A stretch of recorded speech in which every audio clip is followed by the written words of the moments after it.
তৃতীয় শ্রেণীর প্রিয় শিক্ষার্থী সালদার স্যার ইউটিউব চ্যানেল থেকে তোমাদের সবাইকে স্বাগতম। আজকে তোমাদের জন্য নতুন ভিডিও নিয়ে এসেছি। প্রশ্ন সেট 11 গণিত মডেল প্রশ্ন, রায় ও মার্টিন প্রশ্ন বিচিত্রা তৃতীয় শ্রেণীর প্রথম পর্যায়ক্রমিক মূল্যায়নের 2026 এর সেট নম্বর 11 20 মার্কের একটি স্কুলের প্রশ্ন। আমি বিশ্লেষণ সহ সম্পূর্ণ সমাধান দেখাবো তোমাদের এই ভিডিওতে। কাজে তোমরা যারা এখনও আমার চ্যানেলটিকে সাবস্ক্রাইব করোনি তারা এখনই চ্যানেলটিকে সাবস্ক্রাইব করে বেল আইকনটি প্রেস করে দাও এরকম আর অনেক ভিডিও পাওয়ার জন্য। আর তোমাদের আমার ইউটিউব চ্যানেলের সকল বিষয়ের এরকম করে প্রশ্ন সমাধান, টেক্সট বই সমাধান সমস্ত কিছু দেখতে পারবে। যাই হোক, এখানে আমরা আজকের যে আলোচনা করব সেটা হচ্ছে সুনীতি একাডেমি, কুচবিহার একটা স্কুল, আর বেলনা হিমাংশু শেখর প্রাথমিক বিদ্যালয়। অর্থাৎ এই প্রশ্নটি দুটি স্কুলেই এসেছে। তা আমরা প্রশ্ন দেখি। 1 নম্বরে টোটাল 14টি প্রশ্ন আছে, হাফ মার্ক করে 7 মার্ক হবে তাতে। তারপরে 2, 3 এরকম করে টোটাল প্রশ্ন আছে 6 দাগ নম্বর পর্যন্ত। আমি এক এক করে সমস্ত প্রশ্নের উত্তরে বিশ্লেষণ করে দেখাচ্ছি। 1 নম্বরের প্রশ্ন, ফাঁকা ঘর পূরণ করো। এরকম করে টোটাল দেখতে পাচ্ছ যে 14টি প্রশ্ন আসছে। তাই প্রথম প্রশ্ন আমরা উত্তর দেখব। ফাঁকা ঘর পূরণ করো। প্রশ্নের ব্যাখ্যা আমি সাথে সাথে দেখিয়ে দেবো। মানে 4কে এমন কোনো 4 দিয়ে কোনো সংখ্যাকে গুণ করলে 20 হবে তা বের করতে হবে। তাহলে 4-এর সাথে আসলে 5 যদি আমরা গুণ করি তাইলেই 20 হবে। তাহলে কীভাবে বের করব? 20/4 এভাবে বের করা, অর্থাৎ 5 হবে। 4 × 5 = 20। এরপরে উত্তর হচ্ছে তাহলে 5। ফাঁকা ঘরে আগের ও পরের সংখ্যা লেখো। যেমন 20 আছে, 20-র আগের সংখ্যা হবে 19 এবং পরের সংখ্যা হবে 21। তাই যে 19, 20, 21, ঠিক আছে, এরকম হবে। যাই হোক, এরপরে গ নম্বরের প্রশ্ন দেখব। গ নম্বরের প্রশ্ন কী আছে? কোন সংখ্যাকে 9 দিয়ে ভাগ করলে 2 পাওয়া যায়? অর্থাৎ 9-এর সাথে 2 গুণ করতে হবে। 9 দিয়ে ভাগ করলে ভাগফল 2 হবে, তা বের করতে হবে। তো 18/9 = 2, উত্তর হবে 2। উত্তর হবে 18।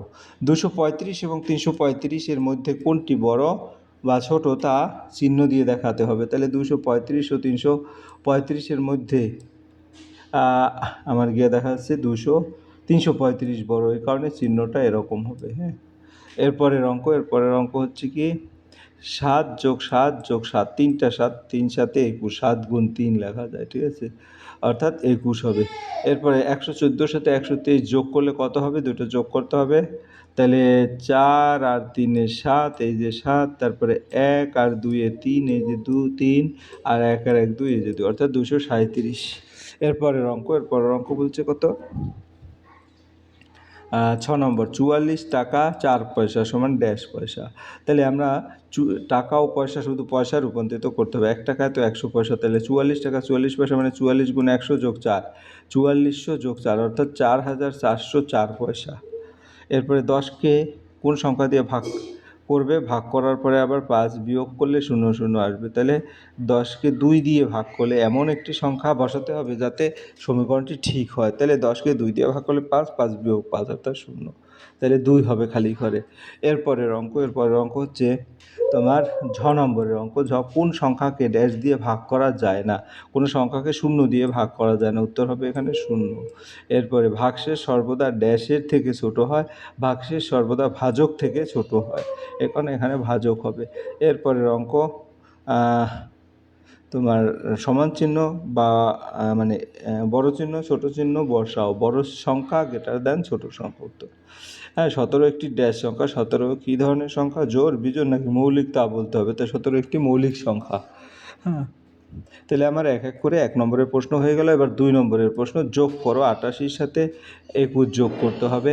হ্যাঁ, তাই নম্বরের যেটা আছে সেটা 2, 3 উভয় দ্বারা বিভাজ্য সংখ্যাটি ড্যাশ দ্বারা বিভাজ্য, 6 দ্বারা বিভাজ্য হবে, ঠিক আছে। একমাত্র জোড় মৌলিক সংখ্যা কোনটি? সেটা হচ্ছে তোমার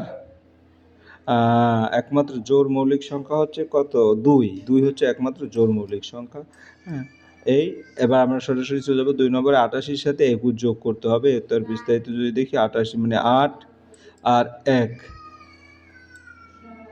এই যে 8 আর 1 9, 8 আর 2 10, 109 হবে উত্তর, ঠিক আছে। এরপর আমরা চলে যাব পরের অঙ্ক।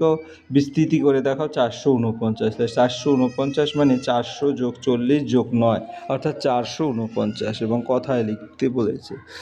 এরপরে ভাগফল ও ভাগশেষ নির্ণয় করো। তো 49কে যদি ভাগ করি 3 দিয়ে, তাহলে 3 দিয়ে ভাগ করি, এখানে ভাগটা তোমাদের একটু দেখিয়ে দেই। 3 একে 3, তারপরে 1 9, 3 6 18, অবশিষ্ট থাকলো 1। তাহলে ভাগফল 16, ভাগযোগ 3, ভাগশেষ 1। এই যে এখানে সেটা দেওয়া আছে। হ্যাঁ, এরপরের অঙ্ক ভাগফল 16, ভাগশেষ 1।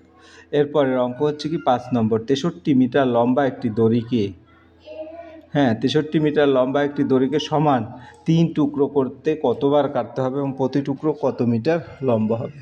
তো আমরা যদি দেখি, 63 মিটার দড়ি 3 টুকরো করতে হবে, তার প্রতি টুকরো 63 ভাগ 3, 3 দুগুণ 6, 3 একে 3, অর্থাৎ নর্মাল 2 একে অর্থাৎ 21 হয়। 3 টুকরো করতে হবে, কাটতে হবে 2বার কাটতে হবে, প্রতি টুকরো 21 মিটার।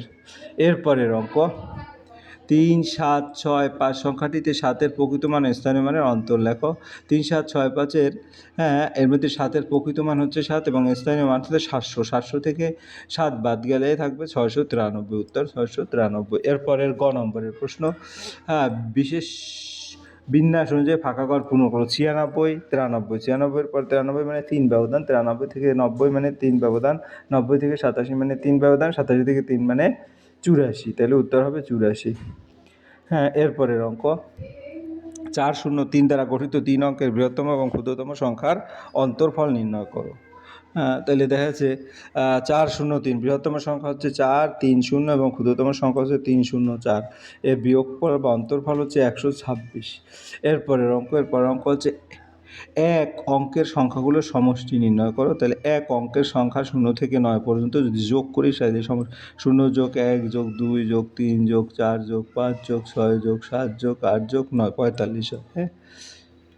এরপরের অঙ্ক, এক সপ্তাহে কত ঘন্টা? আমরা জানি 1 সপ্তাহ 7 দিন, একদিনে 24 ঘন্টা, 7 গুণ 24 অর্থাৎ 168 ঘন্টা। 168 ঘন্টা 1 সপ্তাহ। এরপরে তোমার পরের অঙ্ক নিচের প্রশ্ন, তুমি 6 টাকা জোড়া হিসেবে 4টি কলা, 24 টাকা ডজন হিসেবে 6টি কমলা লেবু কিনলে তুমি দোকানদারকে মোট কত টাকা দিবে? তাহলে দেখা যাচ্ছে কলা 6 টাকা, জোড়া 2টি, অর্থাৎ 4টি কলা হচ্ছে 2 জোড়া, তাই দাম হবে 6 গুণ 2 12 টাকা। কমলা লেবু 24 টাকা 12টি, তাহলে একটি হচ্ছে 2 টাকা, তাহলে 6টি হবে 12 টাকা, তাই 12 12 24 টাকা। এরপরের অঙ্ক, এক জোড়া শাড়ির দাম 270 টাকা হলে 6টি শাড়ির দাম কত? তো এক জোড়া 2টি শাড়ি মানে 270 টাকা, তাই 6টি শাড়ি হবে 3 জোড়া, তাই 3 গুণ 270 81, অর্থাৎ 8810 টাকা। এরপর মিহির গ নম্বর, 200 টাকা নিয়ে বাজারে গেল, 160 টাকার চাল, 35 টাকার চিনি এবং 5 টাকার নুন কিনেছে, মিহির কত টাকা ফেরত এনেছে? তাহলে মোট টাকা 200, খরচ 160 যোগ 35 যোগ 5, অর্থাৎ 200, ফেরত পাবে হচ্ছে 0 টাকা। এরপর পরের অঙ্ক, এবছর পশ্চিম মেদিনীপুরে একটি মেলার আয়োজন করা হয়েছে, সেখানে ঘাটাল থেকে 280 জন, চন্দ্রকোনা থেকে 350 জন, দাঁতন থেকে 35 জন, মেলায় মোট কতজন এসেছে? তাহলে মোট লোক 280 যোগ 350 যোগ 235, 280-র সাথে 350 যোগ করা হয় 663, 630, আর 630-এর সাথে 235 যোগ করা হয় 865, অর্থাৎ টোটাল 865 জন। এই ছিল তোমাদের টোটাল প্রশ্ন এবং তার উত্তর। আশা করি ভিডিওটি মনোযোগ সহকারে থাকলে ফুললি প্রশ্নের উত্তরই ক্লিয়ার বুঝতে পারবে। পরিষ্কার বলবো, ভিডিওটি দেখার জন্য অসংখ্য ধন্যবাদ। ভিডিওটি ভালো লাগলে লাইক কমেন্ট শেয়ার করতে ভুলবে না। আজ এই পর্যন্তই, ধন্যবাদ সবাইকে।